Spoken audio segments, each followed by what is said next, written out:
Hi, Madison. Hi. Hi, I'm Jonah. I'm a member of Ramon's group, and actually, I'm going to be filling in for him for at least the first part of our talk. Okay, great. Yeah, he let me know he'd be a little late, so he sent me the interview questions, and I will be leading the chat. No worries at all. Awesome. Things happen for sure. Yes, definitely. It's good too because I work at Scholastic, so I have a little bit of Oh, nice. publishing, I guess, knowledge, if that qualifies me. I think Ramon was just in a pinch, but there you go. Gotcha. Yeah, I think it qualifies.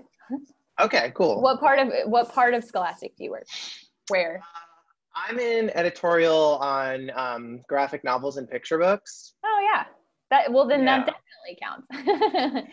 I guess so. I don't know if Ramon was necessarily thinking of that when I think he just knew that I was gonna show up, and I've been in the group for a while, but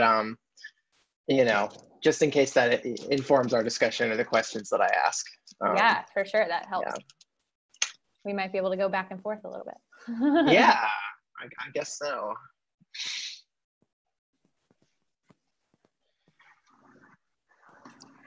I want to warn you, I am currently working from home in Memphis, Tennessee. I'm not in New York right now. I'm at my parents' house, and the only place in the house that has like good enough internet for me to trust to do an event like this is in the living room. And so there might be some extra noises coming from around me, but I'm okay with it. No worries. Well, we're all in the same boat there with work from home. It is getting kind of old. I don't know. I'm not one of those people who I feel like there are a lot of people who like working from home and who never want to go back, but I'm not one of those people. I'm getting sick of it. Not at all. I honestly cried a little bit when I found out that I was going to have to work from home. And my team and I talk about how much we miss each other all the time. I cannot imagine that we'll get any work done whatsoever on the day that we get to go back.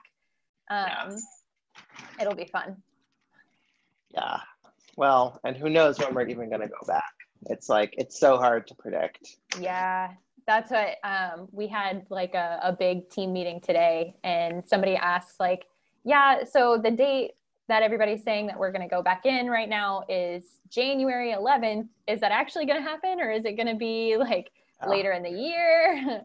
Who knows? Right. It's like vaccine contingent, maybe. Yeah.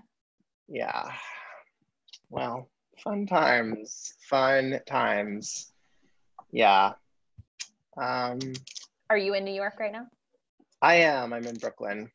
Nice. I'd love to know where everybody is. Where is? Yeah. Welcome to the folks who have recently joined: Graham, Charlie, and James. I'm calling in from Chicago. Okay, great.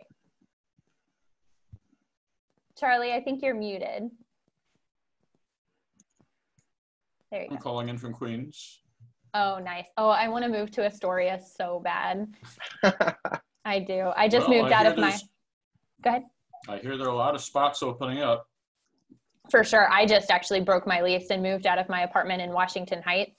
All of my stuff is currently in storage. So when I get back to New York, I'm hoping to go to Astoria. We'll see. Hopefully it'll be easier for people to choose neighborhoods. It's I don't know. Like if rents fall, that's a good thing, but if the city's income falls, that's not a good thing. So yeah, agreed. We'll They are saying that the rent rate is going down and that people are moving out. So now's the time to move to New York. But I feel like everybody thinks that. So everybody's going to start going back to New York, and it's just going to skyrocket again. It's like playing the stock market. Exactly. Yeah. Right now, maybe in December. I feel like December is probably the time to move to New York. But I'm going to stay here until I know I'm allowed to go back to work, because staying in my apartment by myself is horrible.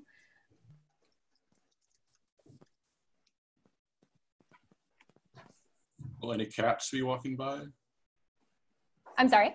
Will any cats be walking by? I always enjoy a cat walking through a Zoom meeting. Oh, no. I have two cats who might be. We'll see. Oh, good. Yeah. My cat's upstairs. There are two dogs that live in this house, and the dogs and the cats don't like each other just yet. We're working on it. So the cats stay upstairs, and the dogs are in the backyard currently, but I think we're about to get hit by like the outer edges of the hurricane. So the dogs might have to come inside here soon. So you might see a poodle. I'll just keep the camera on my cat for the rest of it. Oh, I love it. That's perfect. What's your Nice. cat's name? His name is Bart. Bart. Oh, No, bye, Bart. he's objecting. He's like, I will not take this. He's like, I've got a face made for radio. Don't show me on camera. No, he's perfect and precious. No, he looks wonderful. He Yeah. looks adorable for sure. I love cats. I miss my cat already, and I saw her like 30 minutes ago. Oh my God. Our cats, believe it or not, were actually neutered today. So they were like Aww. gone all day. We like brought them to the vet in the morning, then we picked them up at the end of the day, and we were like, we missed them so badly. We've only had them for like less than 3 months, and they've already like become such a firm part of the household that we really notice when they're not here. Yeah, it was a quarantine kitty. Yeah, oh, very much. Yeah, it was sort of like, because we were always thinking of getting a cat. We were probably going to do it no matter what. But when it was like, oh, we're working from home for the foreseeable future, we can actually watch a kitten and deal with like that level of energy and that level of care. So Yeah, that's kind of cool. Silver lining. for sure. I think a lot of cats were able to be adopted, and dogs, because of this. So there are small silver linings here and there. It makes more sense for a cat, right? Because when you have to go back to work, I think the cat's a little more self-sufficient, but it's a tough transition for a dog. For sure. One of my coworkers got a dog at the beginning of all of this, and they were speaking to one of their friends who is like a dog whisperer kind of person. Like their job is to train dogs. I don't know. And they were saying that you need to make sure that you give the dog alone time, so that when you leave, they aren't going to have anxiety and think that you were never coming back and destroy your house. Yeah, so they were saying that like stay with the dog and train it for a few days, and then every day like leave it in its cage for like 15 minutes maybe, and then kind of build up the time from there, and just like train it to be okay with you gone too. Well, cats are more like independent, so it's like they can do things themselves, I guess. Yeah, they're like, For sure. finally, you're gone. I can take a break. Yeah. Yeah. Well, that's their attitude with our paper towels. It's like every morning these days, I like walk by the kitchen and it's like, oh, paper towels are all over the floor. They waited till we were sleeping. Yep. And they went up in there. So I can't actually leave toilet paper on the like actual thing where you like roll it anymore, because if I do, it'll be completely unrolled by the time I like get home from work. So I have to just kind of like let it sit. You have to turn around backwards. Oh, I can't do that. Be an under instead of an over person? Is that what you're saying? I would rather let it sit there and me have to pick it up every single time than be an under. And when they do this, it doesn't go anywhere. It just flips It around. just flips around. Crazy. That is the only argument for being an under toilet paper person I have ever heard that makes sense. Works better if they don't have claws, but you know. Yeah, true. I'm sure. But that's cruel, so never mind. I didn't say that. well, Ramon, I see you lurking. Do you actually want to lead the discussion as planned, or do you want me to do it? You're muted. I think you're muted. You're muted. No, please, Jonah. Let me make some announcements, and then you go ahead and moderate. Is that okay? Yeah, of course. Madison, thank you so much for joining us this evening. Of course. Madison got in touch with me because of Diversity Comic Con. As you know, I organized it for FIT. And along with, I think you're with Macmillan? Macmillan, yes. Yes, Macmillan. Along with Macmillan, we have Scholastic and Random House and Little Brown Books. And just new this week, No, I don't want to say yet because I don't want to jinx it. But we might have another publisher that would be really great to have. But the ones I mentioned are pretty much in already. So again, this is the Comic Arts Workshop. This is the meetup group. That is the free group that anybody can attend. We do have a course that is a paid membership that some of the folks here are part of, and it's basically an ongoing class. We meet weekly, and we have assignments weekly on how to make comic books or comic stories. That's awesome. And you can just go to comicartsworkshop.com for more information. Right now enrollment is closed because it is sort of like a curriculum, but it'll open up again in January if anybody's interested. And Graham and Jill and Michael are all part of that. And I think who else? Yeah, I think that's and Edwin. So anyway, so this is the Comic Arts Workshop since 2017. We've been having monthly guest speakers, and Madison is the latest of our long line of distinguished guests. Thank you. So let's give her up for her. And I wasn't sure if I was going to make it on time. So one of our diehard regulars, Jonah, is going to be moderating tonight. So, and for once I get to just listen in. It'll be nice. Nice work, Ramon. Nice work. And again, Jonah, thank you for stepping in. I really appreciate that. Yeah, my pleasure. Yeah, as Ramon said, I've been with the group since the very beginning in 2017. I've seen a lot of awesome speakers come through and learned a lot. So that's why we keep this going. So Madison, I guess to start, just tell us a little bit about yourself, what you do, and your career path up to this point. Yeah, absolutely. So you all see my name. It's been said a billion times, but I'm Madison. I am an associate publicist at Macmillan Children's Publishing Group. And for your benefit, one of the specific imprints I work for is First Second, which is a graphic novel imprint. And yeah, so basically I'm from Memphis, Tennessee. That's where I am right now. I went to the University of Memphis, and I actually started out as a biology major. I thought I wanted to be a pediatrician. I was wrong. A couple of semesters into college, I realized that it just really wasn't for me. And so I changed my major to communications. And when I called my mom to tell her that I wanted to do that, she was like, well, what can you do with a communications degree? And the first thing I said was, oh, well, I don't know. I could maybe work at like a publishing company. But then I never said it again. I was like, no, that's dumb. If I did that, I'd have to move to New York, and that would never happen, and blah, blah, blah. So I graduated from school, still wasn't sure what I was going to do. I was applying to jobs at a bunch of different like communications roles at major companies in the city. And it's just really hard to get that kind of job without any kind of internship experience or whatever. So it wasn't really working out. And then I got my graduation present from my mom. And it was tickets to see Aladdin on Broadway in New York. And so it was like a trip to New York with my best friend.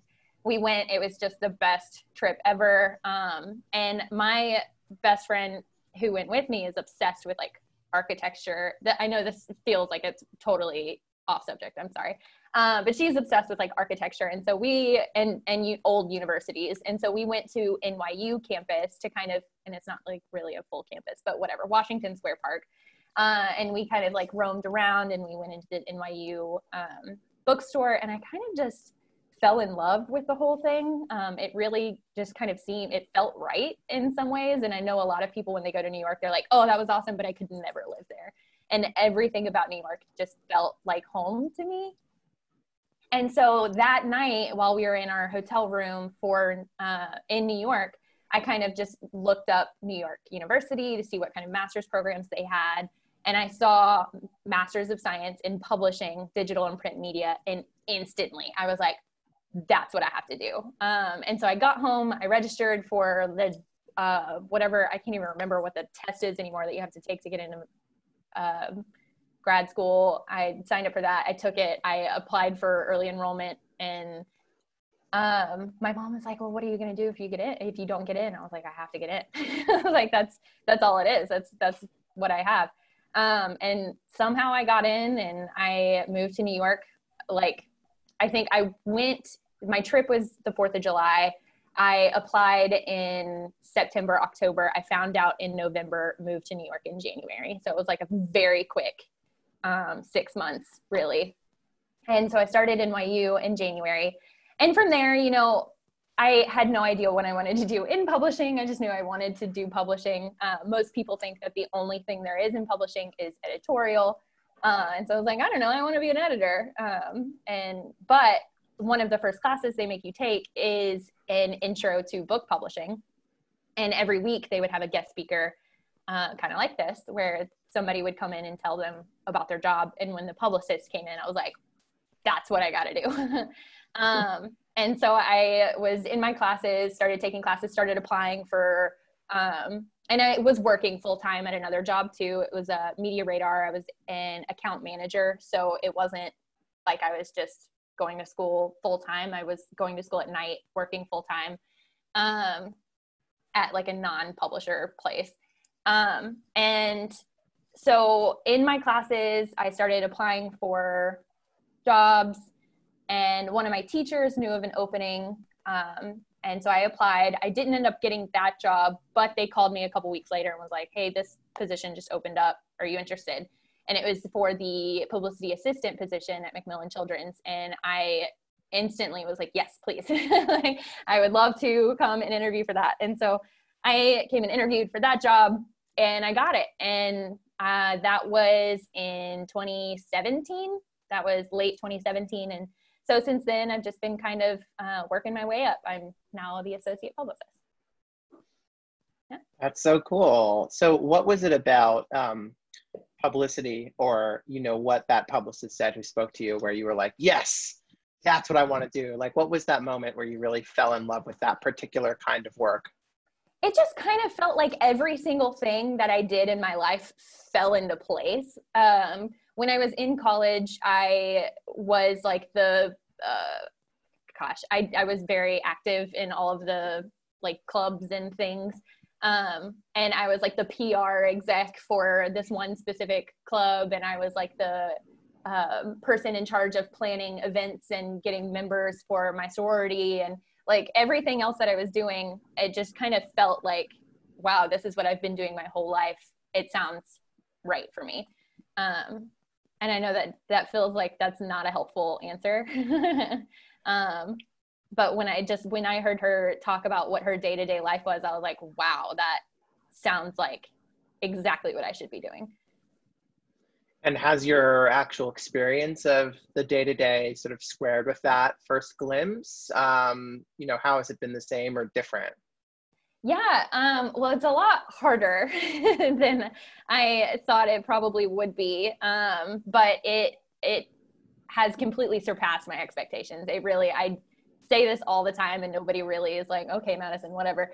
But I love my job and I really, really hope that I never actually have to leave the team that I work with or Macmillan or anything like that. I really just kind of want to keep working my way up, but I probably won't be that lucky, but it truly is just the best job ever. It's so much fun. It's a lot of hard work, but it's totally worth it when all of the good things start to happen.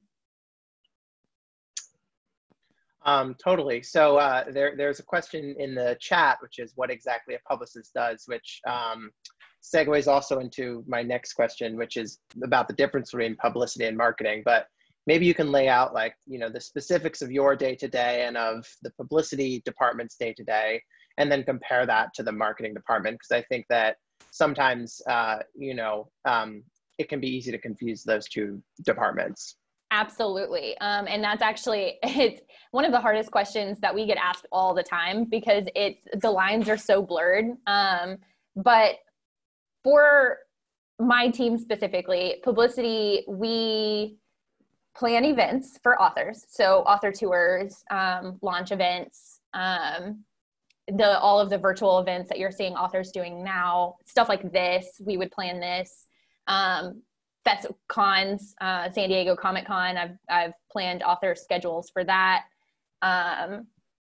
all those kinds of things. And then also media is the other kind of bigger half of my job. So author interviews, if you see an author on TV or hear them on the radio, that's a publicist planned that and coordinated that. If you see those listicles on like BuzzFeed, that's like, these are the 10 books you should read this summer. They know about those books because we pitch those people our books. We're like, you should include this book in like a summer reading roundup. And so that's how they know about the books and then can then choose them for themselves. But yeah, so basically for publicity specifically, we have two main jobs, and it's media and events. Marketing, okay, so advertising, it's all one big team. It's publicity, advertising, marketing, and then we also have school and library marketing, since we are a children's publisher. And we're all one big team. A lot of our day-to-day things collide. We work on a lot of projects together. But so publicity, media, and events, just kind of under those umbrellas. Advertising, anything that's like a paid promotion, you know, obviously like like Facebook ads and Instagram ads and things like that. But also if you see like a sponsored article on a website, if you say like, this is sponsored content, that wouldn't be us, that would be advertising. School and library marketing does basically everything, but they target it specifically to teachers and librarians. And then marketing, I want to say that they basically do everything else, but it's a little bit more complicated than that. They work with bookstores, trying to make sure that bookstores know about the books and want to have the books in their stores. They work very closely with sales on that. They do all of like the promo items. So if like you see a pre-order campaign on social media that's like, if you buy this book now and submit your receipt, you'll get this awesome promo item from the book. Marketing handles all of that. It's so hard to answer because I mean, we all do everything, but if you were to give me like a specific thing, I'd be like, oh, well, that's this team. But kind of spewing it off my head, it's just like, there's just so much. Got it. So what is, I guess, a task that is completely unique to publicity, and what is a challenge that's completely unique to publicity? Yeah, so I would say pitching media is probably completely unique to publicity because, you know, when it comes to events, marketing plans the like booths at cons and advertising plans like the advertising things at cons, but we plan the author schedule. So like we all kind of work together on those things. But pitching media is something that only we do, unless somebody goes rogue. But yeah, so reaching out to the media contacts, making sure they know about the books, trying to schedule these interviews and excerpts and art reveals and different things like that is pretty unique to us. And I would also say that that is the biggest challenge for a publicist as well, because we could, for one book, we could pitch like 20 people. We would pitch more people than that, but like just for numbers, we could pitch 20 people to try to get them to cover this book. 5, maybe, I'm being generous, might answer, might respond. And that's after multiple follow-ups, calling, emailing multiple times over and over. 5 people might respond. And out of those 5, you might get like 3 yeses, maybe. And again, I'm being very generous. It also depends on the book. It also depends on the author. It depends on a lot of things, but just kind of standard, we barely get responses. And if we do, it's usually no. And it's kind of, that's it for us. You know, it's not like with marketing, if one tactic doesn't work, they can kind of pivot and do something different. If we get like a no, if we need to do a trailer reveal, a book trailer reveal, and sorry, there's like a hair flying in front of me. Okay, I got it. And we pitch, it needs to be on like a giant, you know, major media outlet. If we pitch all of the major media outlets that we know do book trailer reveals and they all say no, then it's like, okay, well, I can do it on like this media outlet. It's not really reaching the goals that we wanted to reach, but so it's kind of like if we try and it's a no, then it's a no. There's nothing really else we can do. But we Now, do try to come back with more. Like, they say no, a few months later, we'll be like, do you remember this? I feel like you should do it now. You know. Is there a difference between that sort of media pitching that you do and pitching a book for like a straight up review? Is that something that Publicity handles as well, or is that okay? Got it. Well, okay, so yes, but with like trade reviews, the school and library marketing team, at least at Macmillan, handles most of the trade reviews. Publicity handles like Publishers Weekly, New York Times, and Shelf Awareness. But School and Library Journal handles, or School and Library handles School and Library Journal, Kirkus, those kinds of reviews. But if you're saying like Tor.com reviewed this book, that was probably Publicity. Yeah. Gotcha. So pivoting a little bit to the relationship between the publicist and the author, you know, I know that resources and publishers are limited, and some authors get a lot of help from Publicity, and other authors get less help or less support. So how is that consideration usually made? And if you're an author, is there anything you can do to like increase your chances of getting, you know, more Publicity backing? So I can't speak for other publishers, but at Macmillan, every author gets a publicist, and we all care about our projects very much. Like, we get to request which books we want to work on. So if you get a publicist, like, we care, and we're going to do everything we can to make sure that the books are getting what they can get, what they deserve. I can't speak for other publishers. There are freelance publicists that you can hire. I know I've worked with freelance publicists in the past. Some authors have several books with several publishers, and so they just go ahead and have a freelance publicist that kind of works with everybody. And so I'll work with those people as well. And again, if you want to like self-publish, or if you have something else that you want people to publicize, like, there are freelance publicists that you can search for and hire. But at Macmillan, everybody gets a publicist. Cool. So if the Publicity assignments are sort of based on passion, at least at Macmillan, which is super cool. If you're an author then and Macmillan says, okay, here's your publicist, you know, go to town, how does the relationship proceed from there? You know, and like, what is sort of a typical interaction between a publicist and an author? You know, if you want to tell like a particularly good story or a particularly terrifying story, that would also be fine. But I'm curious about that. Yeah, so it's different for every author, because it really depends on how much the author is interested in being a part of it. You know, there are a lot of books that we can publicize without author input, because technically we are like the book's publicist. And so we'll do what we can for those books. Sometimes we don't have to actually meet with the authors. But most of the time, how a typical relationship would work is that we would get our assignments, and about 5 months out, we could be introduced to the author via email, most likely. And we could share our plans with them. If they have any questions or ideas, they can share those with us. And we can kind of go back and forth between that. If we want to do a call, we can. If it is like a full team where there's a marketer assigned to it and an advertising person assigned to it and all of that jazz, then it's probably better to do a call, because it's just a lot of people to wrangle.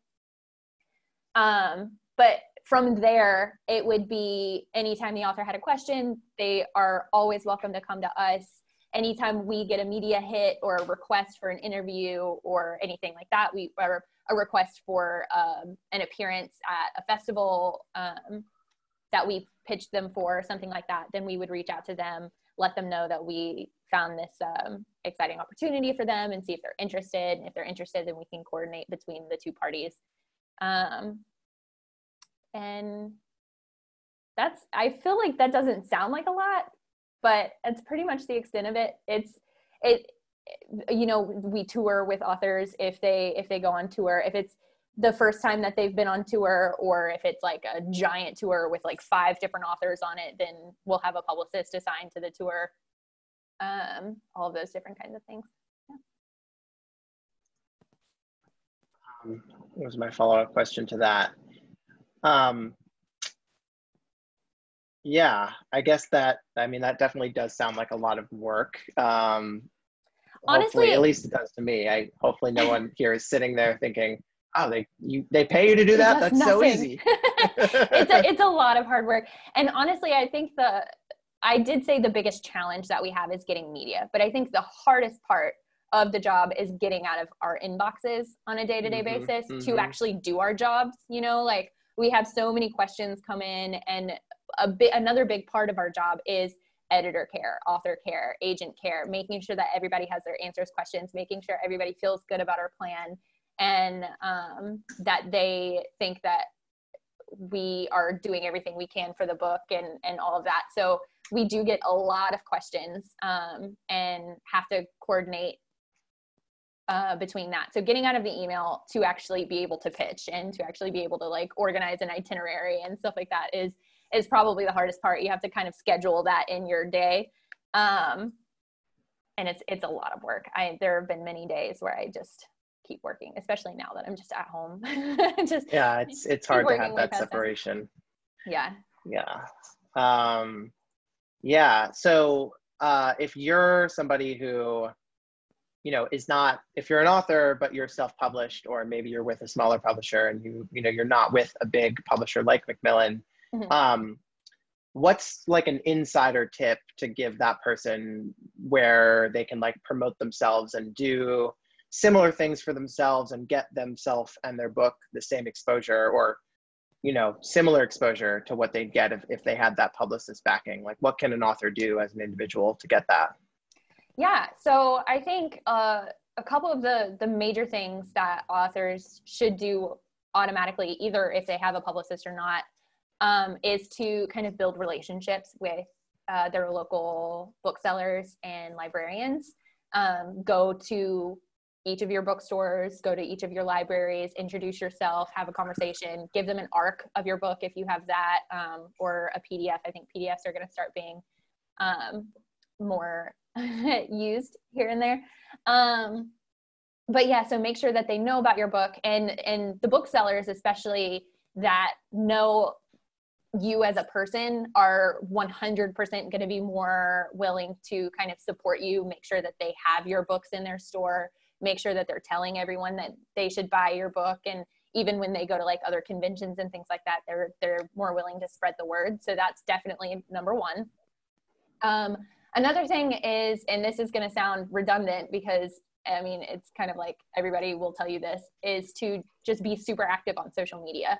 But not only promote yourself, what you should do is go through and find all of those influencers on Twitter and Instagram and all of the people who work in the like media community. Like for comics specifically, what you would want to do is go and follow people who run like Comics Experience, Graphic Policy, The Beat, all of those really cool like media outlets.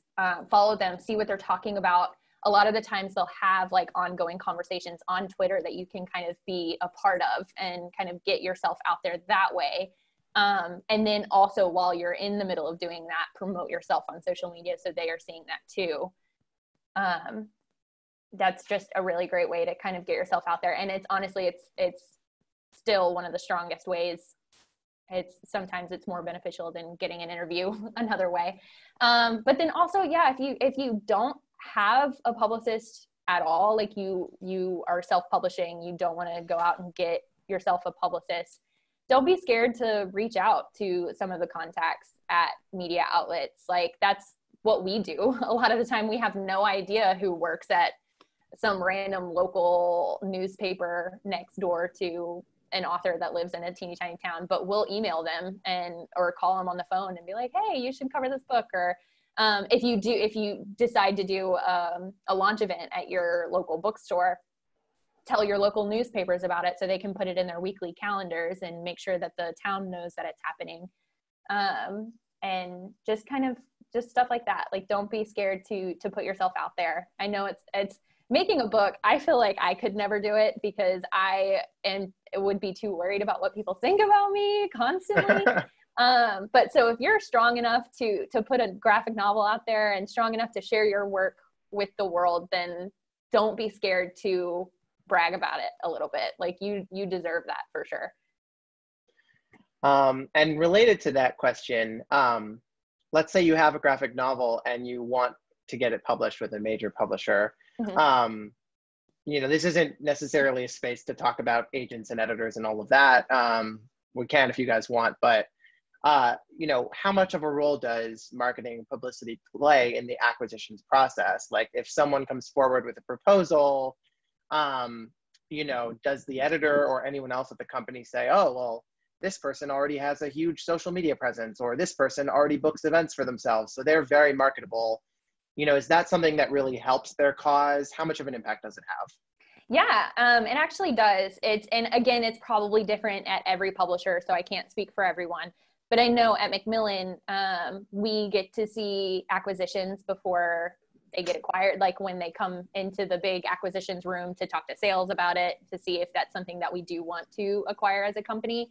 And of course, marketing and publicity doesn't get like a final say at all, but we do get to kind of be like, yeah, we would love to work with this person. They seem like they would be great. They already have this many followers. We think the book will get media because it has this topic, and this topic in it, like that kind of thing. So we do get to kind of put our input of how we feel we can help the process if we do acquire the book. But we can't be like, no, we're not going to get that book because we don't want it.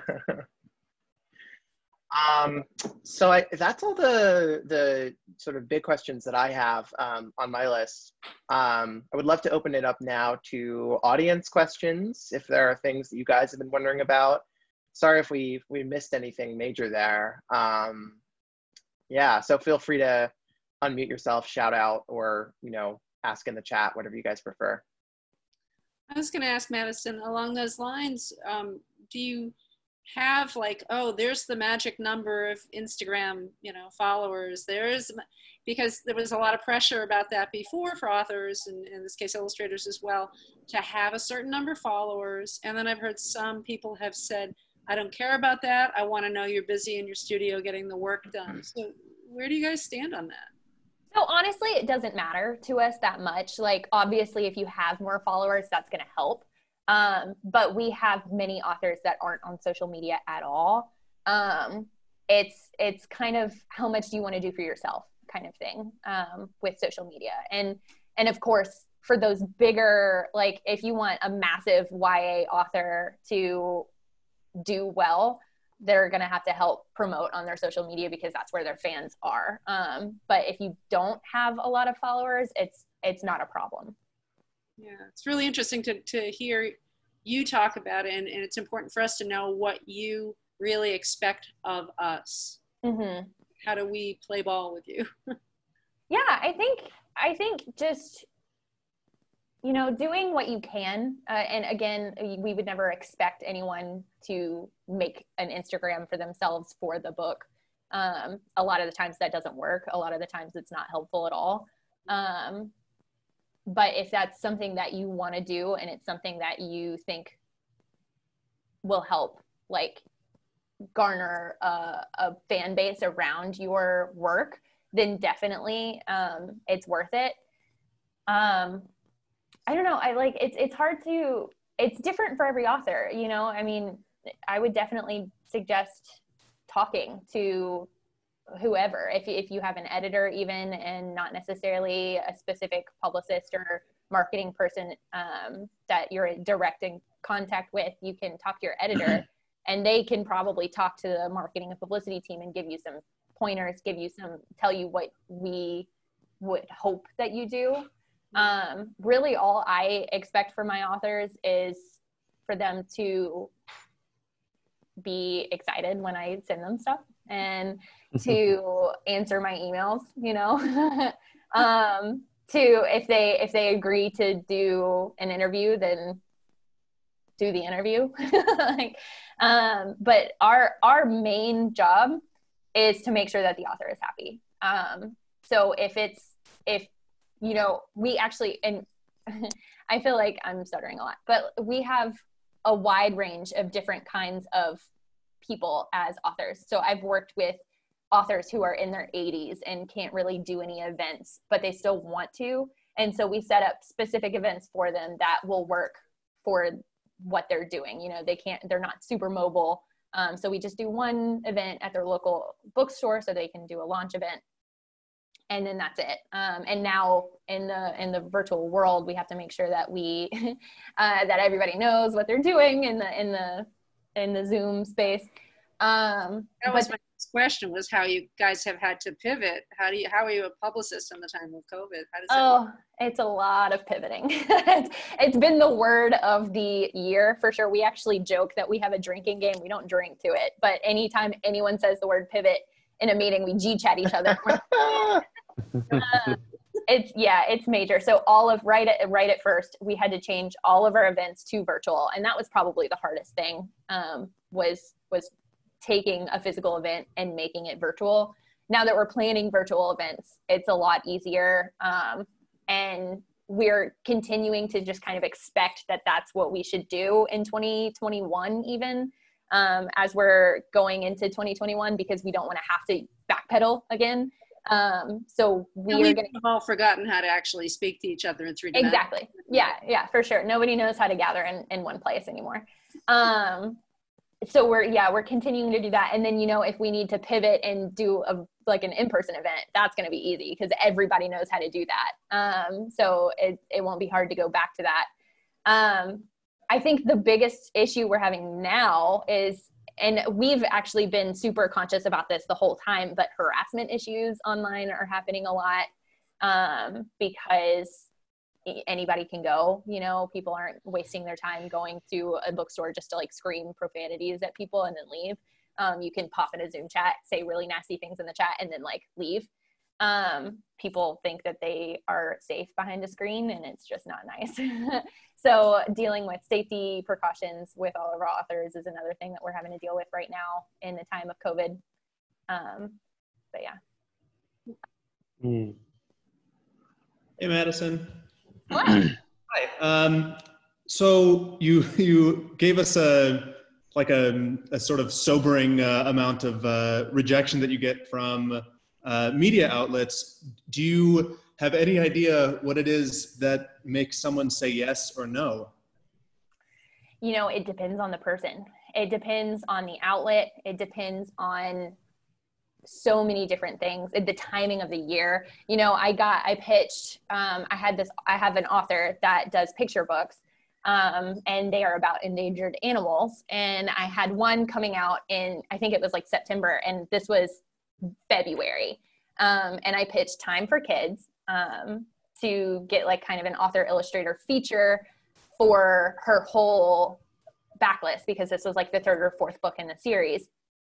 And she emailed me back immediately and was like, oh man, I just did this thing about elephants. Like, I wish you had emailed me 2 months ago. But it was already like, what is that, 7 months ahead of time? So it really is, it depends on, there's a lot of different things that have to click for it to work. And I think that's why it's usually no. But again, if you know the right people and that's one thing that we do for every book, is when it's time to figure out who we want to pitch well in advance of actually pitching anyone, we sit down and we're like, okay, who's going to want to read this book? Why are they going to want to cover it? And we have to kind of create our pitches from there. So when we email them, every email we send is very curated. We're like, hi, Bethany. It's great to talk to you again. I'm reaching out about this book. I think you should feature it in this column on this day for this reason. And just the more curated it is, the better the pitch is. So like the more of a chance you'll get a yes. So you sort of take some of the work off their plate then, like by slotting it into their own sort of media schedule and all of that. Exactly. Yep. And if you know that they love to do like Q&As between 2 authors where none of them have to do any of the work, or they want like a guest post from an author where again, they don't have to do any of the work, you go ahead and just tell them, this is what we're going to do for you. You won't have to do anything except post it when it's time. They're going to be like, yes, please. Maybe. Thank you. Yeah. There's Hi, a Charlie. couple of, like, I was just a couple of suggestions for Graham that I have from experience in the past. I was pushing my own book many years ago, and a couple of things I found. One was the smaller outlets were more receptive. For instance, I got an interview with a public access news station out of Newark, and also relevance can help. So like I got an article in newspaper from my home state. So like I contacted my old city, the old newspaper there, said, hey, one of your homeboys got a book published. And yeah, absolutely. The newer the outlet, the smaller the outlet, the more local and more specific the outlet, then the easier the pitch usually is. Yeah. Local newspapers for authors are usually super excited to promote their people. Following up on that, parsing like different kinds of publicity, like, you know, it would seem obvious that, like, you know, if you get a review in the New York Times, that's like a huge deal versus a tiny local paper, even if, you know, the people who read the tiny local paper are maybe more likely to buy the book, you know, on average. Like, let's say like 50% of the people who read the tiny review buy the book, as compared to like 0.5% of the people who read the New York Times review, but you're probably still going to get more sales out of the New York Times. So is there like, do you guys track the, you know, correlation and the numbers from like, you know, publicity to sales? Have there been types of publicity that you've found are sort of like the most likely to lead to an increase in sales, or is that not even something you can quantify? So sometimes, I would like to, before I answer that question, I would like to say that yes, you are correct that sometimes the smaller outlets do lead to more sales. And a lot of the times we take that into account and we think that that's actually more meaningful than like a giant New York Times review. So that's one of the things that we take into account when we are building out those media lists that we want to pitch the books for. We're like, okay, what's going to help this book? Like, what are our goals for this book? And if it's like, we want to get it in local parenting magazines across the US, those are some of the smaller, easier outlets to reach, but also sometimes they are more meaningful. So just because you get a small a small local newspaper review doesn't necessarily mean that you are that you're lesser just because you haven't gotten a New York Times review. You know, does that make sense? But for the quantifying, I don't know if we look at campaigns afterwards necessarily and are like, oh, well, this media hit is what got us this number of sales. But I know a lot of the times for like big like cover reveals or book trailer reveals or anything like that, we might see a spike in pre-sales and pre-orders. And those are what we usually focus on right at first. And then events. We do go back to bookstores after we host events and we're like, okay, great. This was so great. Thank you so much. How many books did you sell? So we do track those numbers pretty heavily. And sometimes we will see like pre-order spikes after a big media hit, but I'm not really sure if we go back after like a full campaign and are like, this is specifically what led to this. I don't know. Because there's a lot of factors that are behind the sales of a book. I mean, marketing alone, it's like, you know, I don't even think they can say, well, for every $1 we spend on marketing, we get, you know, 0.17 books sold. Doesn't really work like that. And, you know, and sometimes it feels totally arbitrary sometimes with just like, if it's the right book for the right moment and it almost like goes viral, that can be more influential. Like even if it had almost no publicity, if it spreads by word of mouth, anyway, Yeah. other questions from the Yeah, audience? Madison, what's a full plate for you? How many authors are you talking Okay, so I not considering COVID.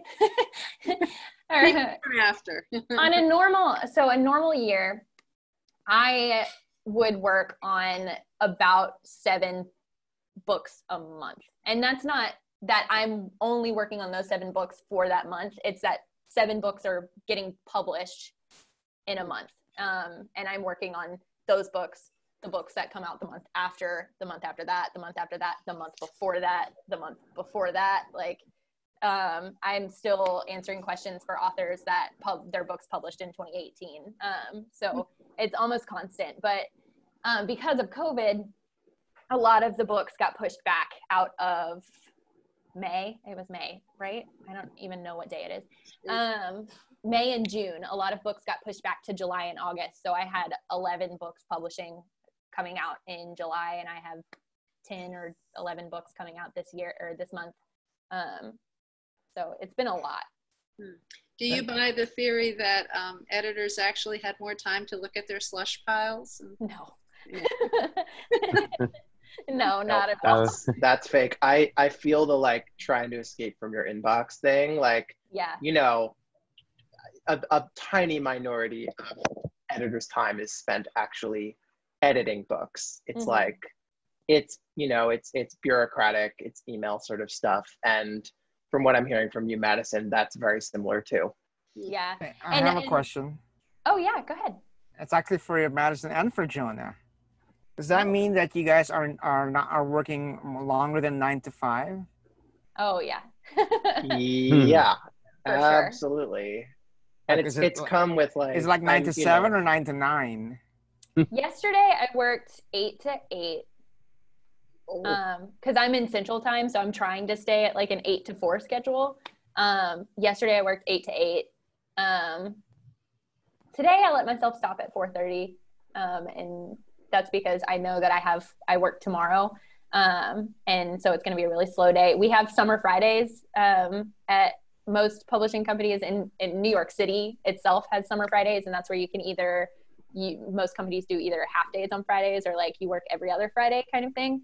And that means that all Fridays are very slow, and so you get a lot done. And so I let myself stop at 4:30 because I knew I was going to be working all day tomorrow.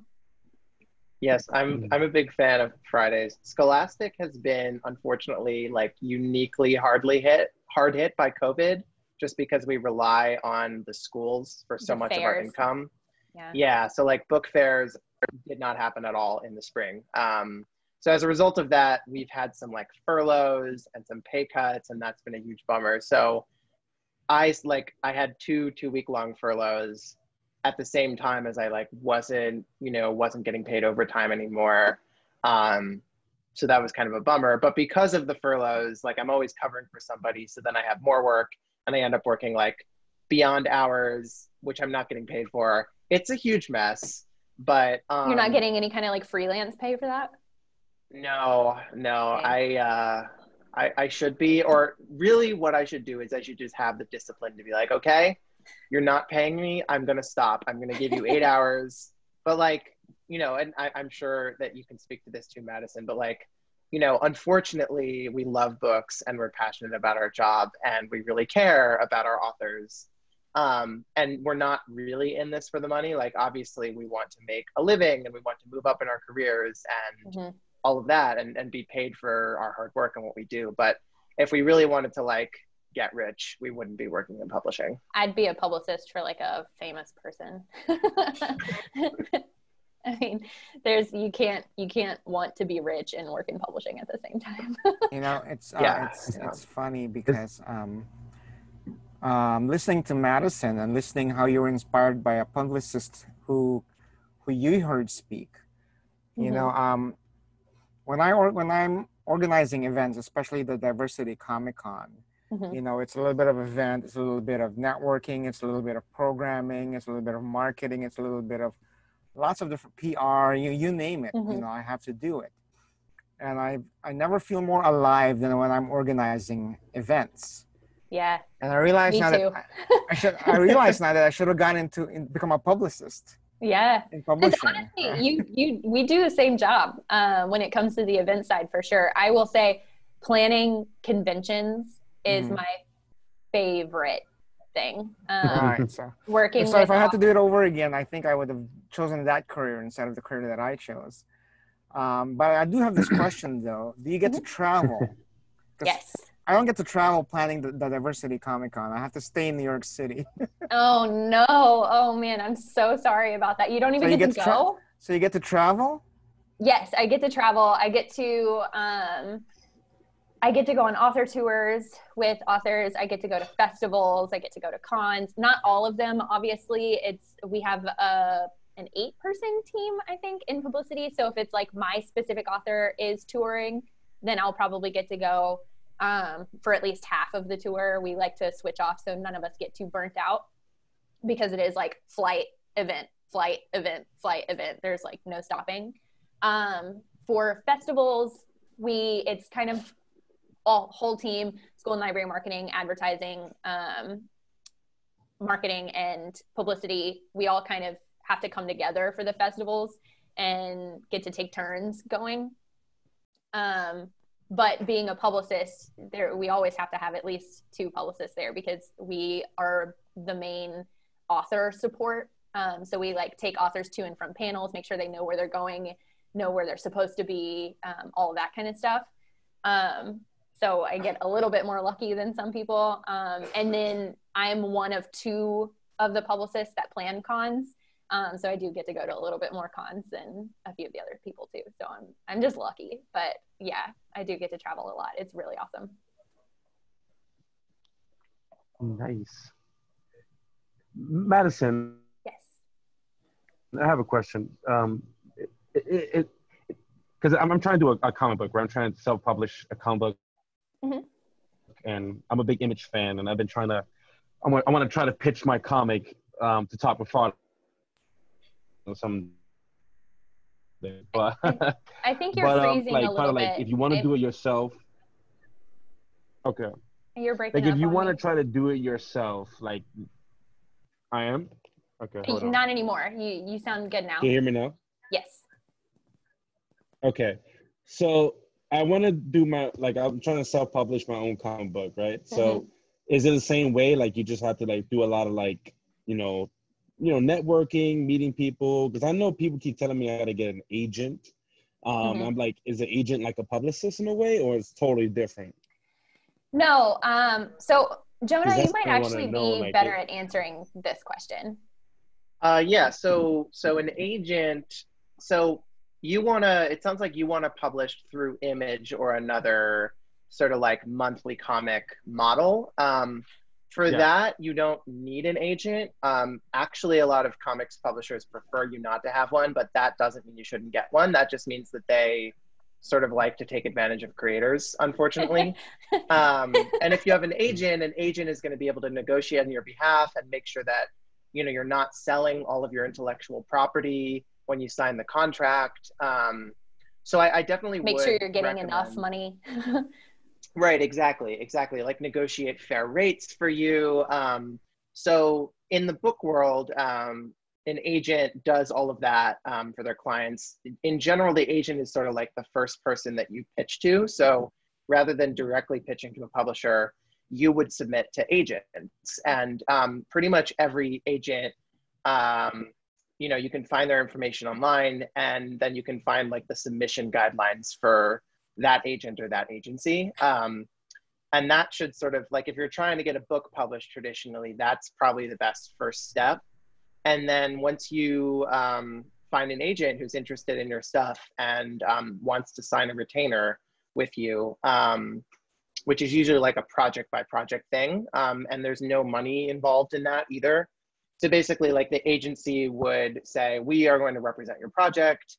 In exchange for that, you will give us 15% of your proceeds. And that's like standard across the industry. So that basically means that the agent gets 15% of any money you then subsequently get. So you don't pay the agent at all up front. The agent doesn't make money until you make money. That's one of the good things about it. And that's part of also why, agents are going to be on your side sometimes more than publishers are, because the publisher is trying to make money. And sometimes a way they do that is by making sure that you make less money, unfortunately. And an agent, on the other hand, is trying to make more money. And the way that they do that is to make sure that you are making more money. Yes, because if you make more money, then the agent's cut of that, they're going to get 15% of what you make. So then they're going to get more money. But if you're specifically trying to publish with someone like Image or IDW or even Marvel or DC, I know a little bit less about that because I'm in the book publishing world, but I know that there are agents who specialize in, representing independent comics creators who do, whether work for hire stuff for those companies or like creator-owned projects. So I would just do some Googling. I would also try to figure out some of your favorite creators, like who are their agents? Do they have them? And seek out those people and then submit to them. And hopefully once you start a relationship with them, they'll be able to get your work in front of the right people and also make sure that you get the best deal possible. For sure. If you are looking to self-publish though, and not necessarily go the traditional route, something that a lot of people are doing nowadays is that they are doing just strictly a web comic. And a lot of the times, if you get like a big following that way, publishers might approach you, agents might approach you. You might be able to then self-publish yourself and go that route. I haven't done it obviously, but if I were to want to self-publish, that's probably how I would do it. But I would go the agent and traditional publishing route personally. Edwin, we actually have had guests on here. One was an agent for the graphic novel industry, and one was an artist rep for the comic book, mainstream comic books. That was Chris Allo, and that was Susan Graham.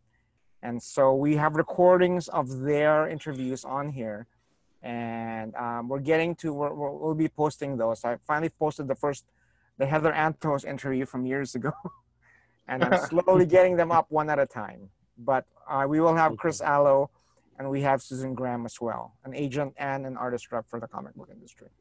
So that's really cool. Yeah, so we are almost out of time here. I think we have time for one more question. Does anybody have anything else they'd like to? Michael? Yeah, can you hear me? Yes. Okay, speaking of agents and starting out, I was starting to work on a comic book and get mine published. I actually, at one point in time, I had a deal, just a month ago with this company in Canada called Lucha Comics. Mm-hmm. And the thing with them is that it costs about, I believe, like $100 just for one page, just to make the whole thing. And I was thinking, like you're paying them or they're paying you? Like I have to pay them just to get that started. Yeah. So what I was saying in that area, I was talking with a close friend. He was saying that's not a good move because they're just saying, they're basically asking you to give them money and just, okay, you get some type of deal for that route. So I was saying in that area when starting out, I've been told to go for the lower companies because they'll look at your product more versus the big higher ups. So I would be very, very wary of paying somebody else to publish you. That's just not a good deal. In my opinion, you're much better served self-publishing, which you can do very cheaply or even for free. Like if you put your work online, that's free, or if you print your mini comics at Staples or whatever, that's pretty cheap. But yeah, that's really not a good deal. There's no publisher that, is a real publisher basically that you have to pay. It's always they're paying you for your work. Yeah, that feels like a scam almost. Yeah, until you get to a point where someone is willing to pay you for your work, it's hard to get there. Don't get me wrong, it can be a real uphill battle, but I think that you're better served to focus on your art, create as much as you can, try to get it out there in the best way that you can. within your means, try to find an audience. But yeah, don't be paying somebody else to publish your stuff.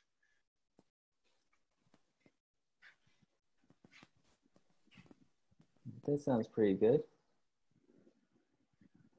Yeah, okay, so that's it for this event in the Comic Arts Workshop. Thank you all for coming. Thank you, Madison, for all the interesting and wise things you had to say. I hope everybody learned a lot.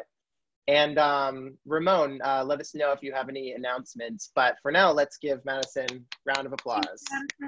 Thank you all so much. This was so much fun. And like I said, I learned that I wanted to be a publicist from somebody speaking to me about it. So as soon as Ramon asked me to do this, I was like, yes, please. I'll definitely do it. So anytime. I wonder if I'm too old to be an entry-level publicist now. Never try. Madison, thank you very much. I just want to remind everybody that next month we have Janice Chang, who has been lettering comic books since the 80s. So, so I think September 15th for that one. And after that, we don't have it scheduled yet. We have this guy, Christian Alwas. Is that how you say his name, Jonah? Alwas? I think so. Yeah, he's been a member of the group for a while too. Yeah, and he's going to talk about, I think, freelancing. What it's like to be a freelancer in this industry. So, so please come back for those. And again, Madison, thank you so much. And you and I need to talk more about what you guys want to do with Diversity Comic Con. I completely forgot that First Second was part of Macmillan. Yep, that's us. And I have a handful of authors that I had to gather a group from my team. So I have those pitches and I'll send them to you on Monday. Sounds good. Or tomorrow. I'm working tomorrow. Thanks for demystifying what you do. I never really Yeah, absolutely. It's so much fun. So I love to talk about it. Thanks for everyone for coming, and thanks to Jonah for stepping in when I needed him. So my pleasure. Always a fun chat. And a little background on Jonah. Jonah joined the group. He was just an aspiring creator, and now he works for Scholastic, and he has his own book deal with First Second. With Little Brown. Little Brown. I'm sorry, Little Brown. I think Madison would know if I were a First Second author. I was about to say, what? Do you have a pen name? Yeah. I also wanted to ask, did it help at all meeting Andrea Colvin through the group? Actually, no. I think I'm sorry. I know. I missed I think I may have chatted with her at Diversity Comic Con the first year, but I think I actually missed the talk where she came and presented because I had something else going on. So the way I sold my book to her was just through my agent, who separately had a relationship with her. So okay. She's a very nice lady. So yeah, she's great. I really loved working with her. Okay.